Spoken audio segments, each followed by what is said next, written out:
Hey guys, what is up? It's a big boy and JC back in the house with another brand new video, and today I have going to show you guys a couple of videos on what has been happening during the lockdown. So day 1, day 2 and day 3, I will explain to you what's going on.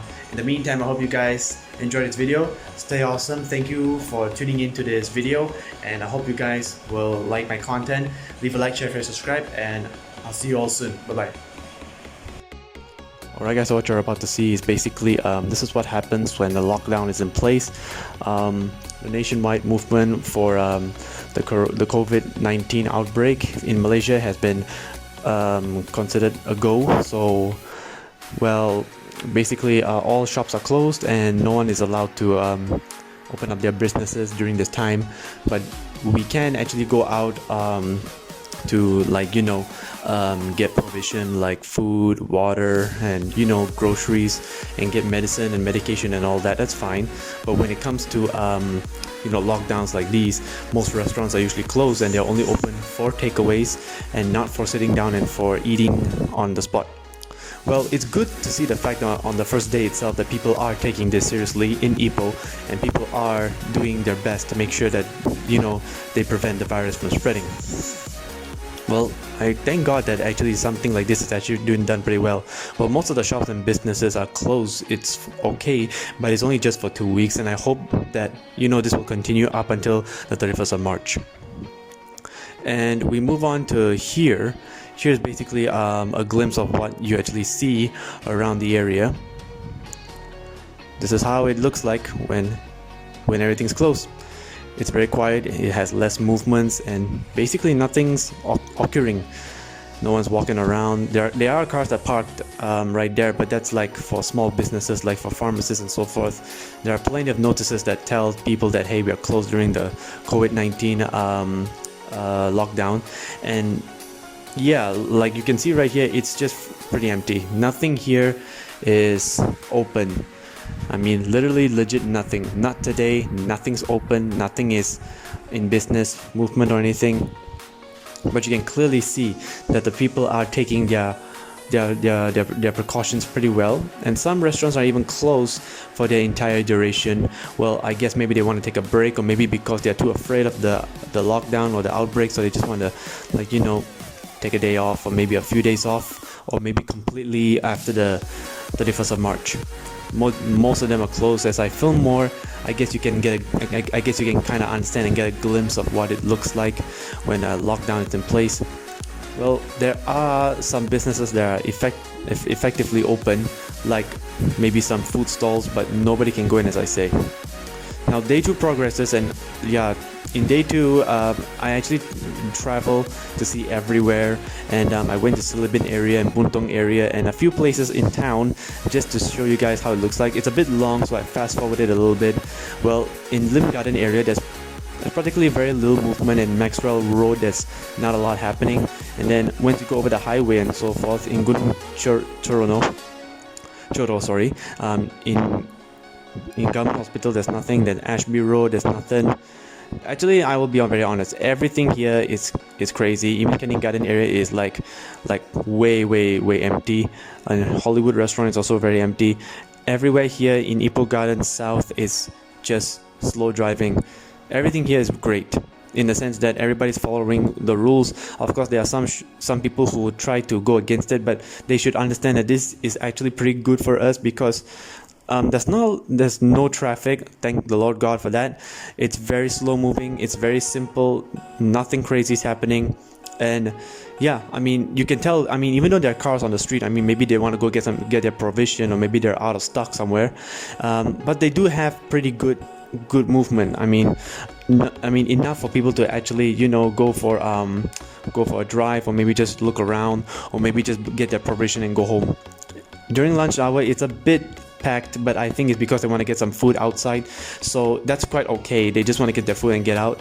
So I made one more last round around the area just to show you guys what it looks like. So yeah, basically everywhere is very everywhere is closed, the shops, and very little movement. But in Buntong area it's a bit more like crazy, and because there's a lot of cars pass by. And First Garden is also pretty pretty much like small movements or so. Then as I went deeper and deeper, yeah, so I drove into the busier town of First Garden, and there's practically not much also you can see from here. And finally, the third day itself, this is where it gets a little bit simple. This is where the panic has caught a lot of people's attention, where the government has issued that they will ask the army to come and see, like ask the army to come and like control the situation, and people in AEON FALIM are actually doing, they're getting their stuff quickly, and you can see there's a lot of congested cars here because they're trying to get a lot of their provision and just get out as quick as possible. So far it's been pretty simple, and as you enter immediately, there'll be a guard who will check you and make sure that you are doing quite okay before you can enter in. Now, as soon as we enter, the place didn't look as busy as all. I mean, it literally didn't look. It looked like it just looks like it's like a normal day in the supermarket, but a normal day in the shopping mall. But it was stocked up pretty well. Everything was pretty fine, and there was no one that was like panicking or anything. And it looks to be pretty simple. I mean, 100%. Everybody like here seems to be okay. I mean, of course there were people, but it was obviously not congested. People were not pushing each other. People were not like telling people like, hey, well, this is my stuff, is this stuff, is that stuff. Everybody seems to be pretty okay, like a normal day in the office, like a normal day in the shopping mall, supermarket, all that. So it's pretty simple. Everything is here, including the alcohol, and it's fully stocked. I can't wait to get back to this again. But anyways, the not halal section is pretty good. Seems to be everything is here. It's was crowded as usual. The wet market is usually pretty crowded because people want to get their seafood and their meats and stuff. And everything here seems to be pretty okay. I mean, usually during a pandemic outbreak like this, people will get like pretty scared, like people stay at home, people won't even order anything. But when you look at stuff like this on the third day itself, you see that it's pretty okay. I mean, no one is like going crazy. No one's like telling people like and pushing people away. People are getting their stuff, they're getting their stuff quickly and getting it out. It's not really something that should be taken so seriously, but at the same time, people are doing their part. Like you can see those two uncles right there, they were talking. I think that should not be the way. If you want to talk, at least talk to someone on the phone, but don't talk to like in face-to-face conversation, because the rule is we have to stay 1 feet away from someone, or 1 meter away if I'm not mistaken. I'm not really quite sure, but we have to stay a few feet away from someone. Everything was fully stocked, and it was sufficient enough for people to buy food. So nothing to actually worry. Unlimited toilet paper too. I mean, come on. If that was a pandemic outbreak, I will definitely go for the toilet paper. And this is what the social distancing, sorry about my tongue twisting.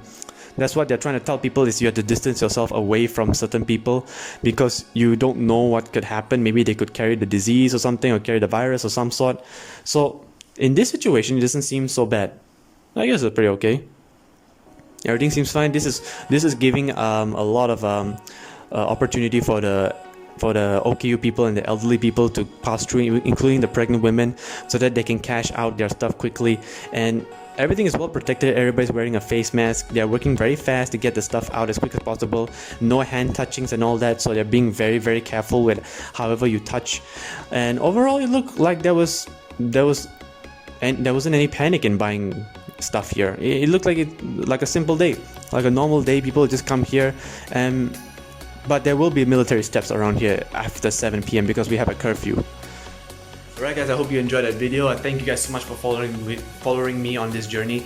I'm trying my best to upload these videos as much as possible. I'm trying my best to make sure that you guys get a full idea of what a pandemic outbreak looks like. And in the meantime, I thank you guys so much for support. Unfortunately, I never got to film on the 4th day itself because I was so tired and I was just completely restless and I just didn't want to go out. But I did get to film the 5th day itself, which was today, and I think I got everything pretty darn right. So I'd like to thank you guys so much for support. You know, leave a like, share, subscribe, comment on the video too. Thank you guys for coming with me on this journey, and please do stay safe guys. Wash your hands, stay away from people, wear a mask if you like or not, and then eat properly, take a lot of vitamins, drink lots of water, and please do not touch anything that can easily affect you. Like, there's germs practically almost everywhere. So please stay safe. Thank you guys so much. Take care, God bless, and I'll see you on the next one. Bye bye.